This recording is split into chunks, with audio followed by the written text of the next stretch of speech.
joining us on the Wester Hotline. Trevor Sikkema, Tampa Bay Trey on Twitter, lead NFL draft analyst for PFF, and also talks things Bucs, and he joins us here. Trevor, thanks very much. It's Jeremy and Joe. Good morning.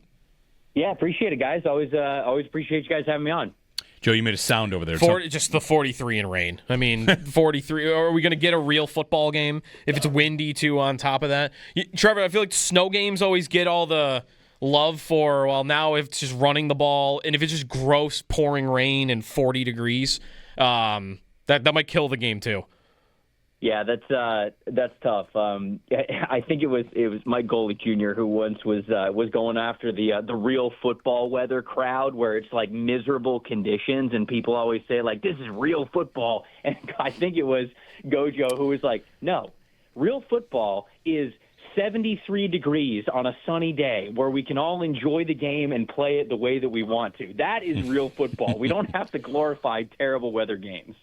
Well, we might have an ugly one Sunday. We're here in Buffalo thinking the Bills might actually like that. They're a team that runs it well, and right now they seem to have a bit of an identity crisis passing the football. But, Trevor, how about Tampa? What's it been like for them this season? They've had a lot of injuries, it feels like, and that might be a big part of what's happened with their offensive game.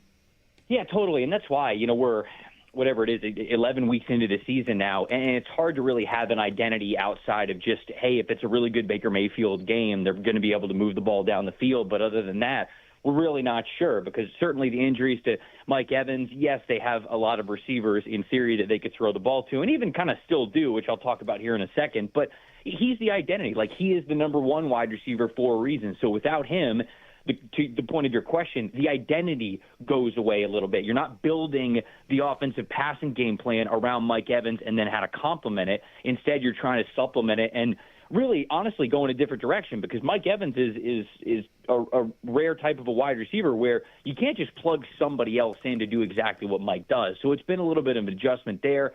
They had Chris Godwin back for a little bit, and now he's been on the injury report and has missed the last couple of games. I know he was a limited participant in practice yesterday, but it just feels like he is slow to ramp up from that injury. And so instead, they're heavily leaning on Emeka Egbuka, of course, their sensational rookie there. But it's been guys like Cam Johnson and Tez Johnson who have really stepped up for them. And I think now maybe less of contested catch and deep threat stuff like it might have been, like the over the middle of the field, because I feel as though their offensive identity going into the season for a passing game plan standpoint would have been Mike Evans, deep to the sideline, those kinds of things. And then when he gets doubled, when he gets a lot of attention, it's a lot of that over the middle of the field stuff, the intermediate, the 10 to 19 yards, the things that Chris Godwin's great at, the things that Emeka Egbuka are great at. And instead they've had to become, I think, more of a short wide receiver, like a heavy separation type of a team, which obviously if you got the guys to do it, it's nice, but it's just a totally different game plan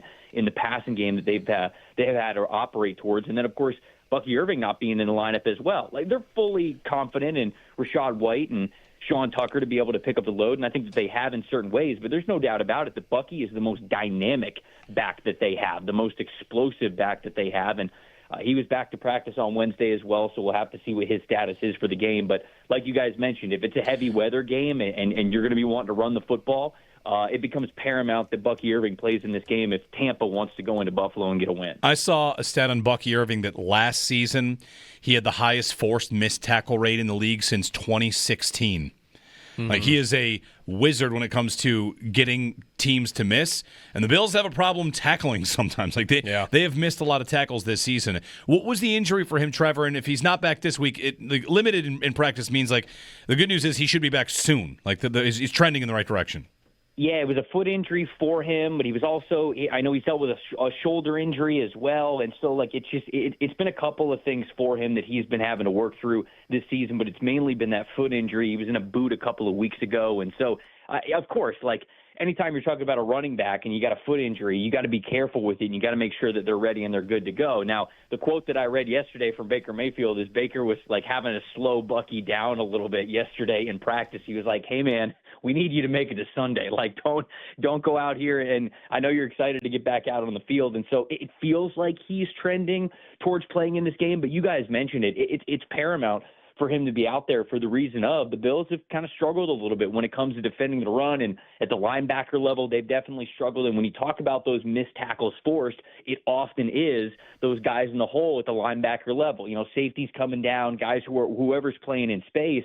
And Bucky's got a chance to be one-on-one with those guys. His contact balance is so good. His one-cut ability is so good that he can make you miss in a lot of different ways. And when you look at when he's out on the field versus when he's not, Tampa is one of the lower half of the NFL teams, I think bottom 10 in total missed tackles forced from their running backs this year. And I think that when you go to early downs, first and second down, so setting the tone in the run game, I think they go down to, at least they were bottom 5 at some point. They may have gone up a little bit. I haven't checked in a couple of weeks, but it's a stark difference of when you have Bucky Irving out there and when you don't. And so I think that, of course, like that, his health and his availability will mean a lot to this game. How do you, Trevor Sikkema, Pro Football Focus with us on the Western Hotline, how do you feel about this matchup on the other side of the ball? The Bills offense coming off maybe their worst performance of the season, certainly passing game felt like that in the first half.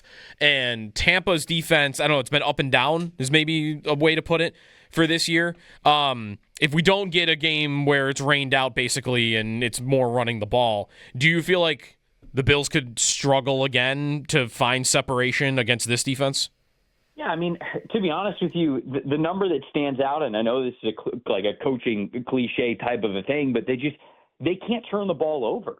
I mean, when the Bills have 2 or more turnovers in a game, they have 15 points per game, and they're 0-3 on the season. When they have less than 2 turnovers a game, so if they have 0 or 1, they score 33.5 points per game, and they are 6-0. So for them, it's so much about taking care of the football. And you would think, okay, well, if it's more of a conservative, more of a run game script, you feel a little bit better about that. But, of course, the wet conditions, that throws in a little bit of a mystery in how well teams are going to be able to take care of the football. So I think that certainly goes into it with Buffalo. We know they want to run the football. We know they want to be controlled in that regard. And for the Bucs defense, it has been up and down for them, but take last week's game, for example.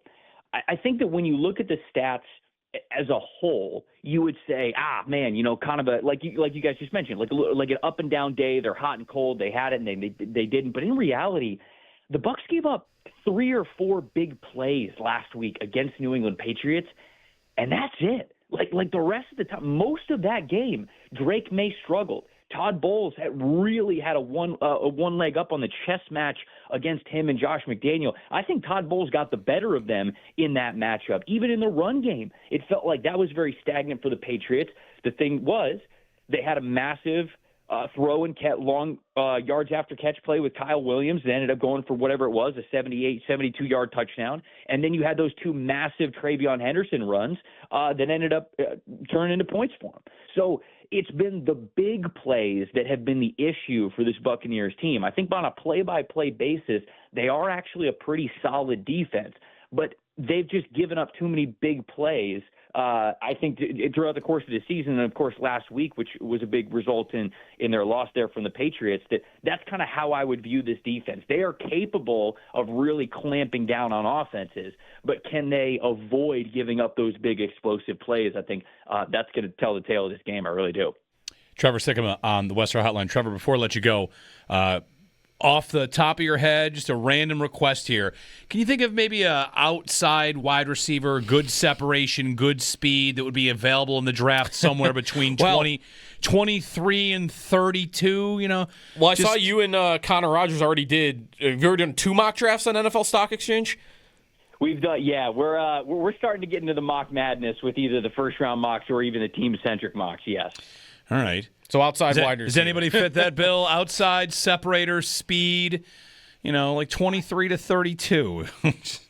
I mean, I love Mekhi Lemon from USC. Like, he's my guy in that regard. And if you want a player that is like that, I feel like he has a high potential to be such a stud for you. His separation is unlike anybody else. Now, he's a little bit smaller of a wide receiver. Fine. He's a little bit more of like a slot type of a dude, but his separation ability is so fantastic. And then if you're going to take a chance on a great athlete, because, look, Jordan Tyson from Arizona State, Carnell Tate from Ohio State, like those dudes, I think they're going well before the 20s in the first round. But Chris Bell is the other one that I would keep an eye on, the outside wide receiver for Louisville.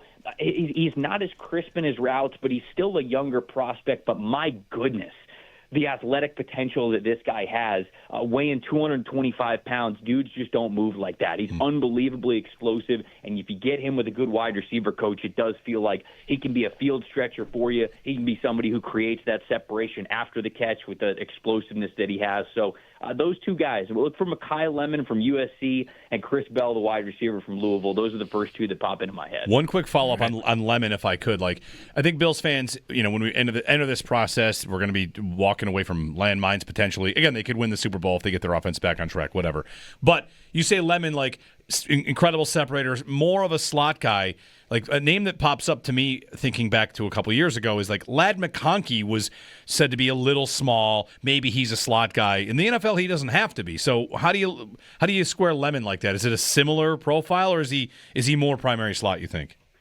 So Lemon does play on the outside. Like, Lemon will play in certain personnel sets where there's only two wide receivers out there. If it's 12 personnel or something, like, Lemon will still be out there on the field. But the difference with McConkey, and I think this is a Georgia football Kirby Smart identity type of thing, Ladd McConkey, you could tell, blocks his ass off. And you had no problem putting him out there on the line of scrimmage, because even though he was smaller and even though he was going to give up some, the effort's there, the technique is there. I think that Lemon does have the ability to do that. I think he is feisty as a blocker, but clearly it's just college football. I think the style in which they're trying to play, they're trying to run up the scoreboard. Obviously, that Lincoln Riley offense, it's not a ton of that as much as it was at Georgia, so it's not quite a one-on-one type of a thing. But I do think that there are plenty of reps where Lemon is feisty in the run game, and so I think that you will have a lot of people who, when they see the glass half full side of Mekhi Lemon, they will compare him to guys